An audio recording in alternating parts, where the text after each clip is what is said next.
السلام علیکم ورحمۃ اللہ وبرکاتہ۔ دوستو، کیا آپ جانتے ہیں وہ کون سے انسان تھے جنہوں نے اسلام کے لیے اپنا سب کچھ قربان کر دیا؟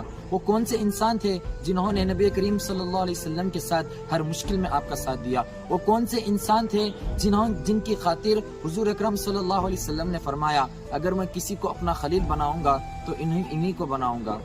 جی ہاں دوستو، ہم بات کر رہے ہیں پہلے خلیفہ افضل البشر بعد الانبیاء یار غار حضرت ابو بکر صدیق رضی اللہ تعالی عنہ کی۔ آپ مکہ مکرمہ میں حضور صلی اللہ علیہ وسلم کی بعثت کے 2 سال بعد پیدا ہوئے۔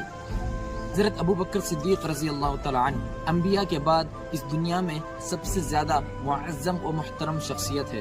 آپ کی کنیت ابو بکر۔ آپ رضی اللہ تعالی عنہ کے 2 لقب سب سے زیادہ مشہور ہے، عتیق اور صدیق۔ دور اسلام میں سب سے پہلے آپ کو عتیق کے نام سے یاد کیا گیا۔ حضرت زبیر بن عوام رضی اللہ تعالی عنہ کی روایت میں ہے کہ حضرت ابو بکر صدیق رضی اللہ تعالی عنہ کا نام عبداللہ تھا۔ ایک مرتبہ حضور اکرم صلی اللہ علیہ وسلم نے فرمایا انت عتیق من النار، بے شک تو جہنم کی آگ سے آزاد ہے، جب سے آپ کا نام عتیق پڑ گیا۔ حضرت عائشہ صدیقہ رضی اللہ عنہا روایت کرتی ہے کہ ایک مرتبہ حضور اکرم صلی اللہ علیہ وسلم اپنے صحابہ کے ساتھ اپنے گھر کے صحن میں بیٹھے ہوئے تھے۔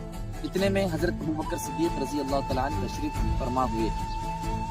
جو شخص دوزخ سے آزاد شخص کو دیکھنا چاہے وہ حضرت ابو بکر کو دیکھ لے۔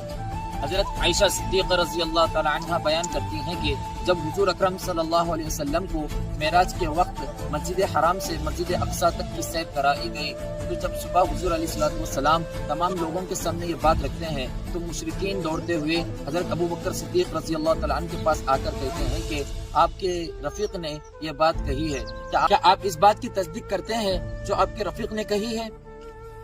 تو حضرت ابو بکر صدیق رضی اللہ تعالیٰ عنہ نے بیان فرمایا کیا واقعی انہوں نے ایسا ہی بیان فرمایا ہے؟ تو مشرکین کہنے لگے جی ہاں۔ تو حضرت ابو بکر صدیق رضی اللہ تعالیٰ عنہ نے فرمایا لئن کان قال ذلك لقد صدق، اگر آپ صلی اللہ علیہ وسلم نے یہ ارشاد فرمایا ہے تو یقیناً سچ فرمایا ہے، میں بلا جھجک اس بات کی تصدیق کرتا ہوں۔ مشرکین کفار کہنے لگے کیا آپ اس بات کی بھی تصدیق کرتے ہیں کہ وہ آج رات بیت المقدس چلے گئے اور صبح ہونے سے پہلے ہی واپس آ گئے؟ تو حضرت ابو بکر صدیق رضی اللہ تعالیٰ عنہ نے ارشاد فرمایا جی ہاں، میں تو آپ صلی اللہ علیہ وسلم کی آسمانی خبروں کی بھی صبح و شام تصدیق کرتا ہوں، وہ تو اس سے بھی زیادہ تعجب والی اور حیرت والی بات ہے۔ بس اسی واقعے کے بعد آپ رضی اللہ تعالیٰ عنہ صدیق کے نام سے زیادہ مشہور ہو گئے۔ حضرت ربیع بن کعب رضی اللہ تعالیٰ عنہ فرماتے ہیں کہ حضرت ابو بکر صدیق رضی اللہ تعالیٰ عنہ کا اسلام آسمانی وحی کی مانند تھا۔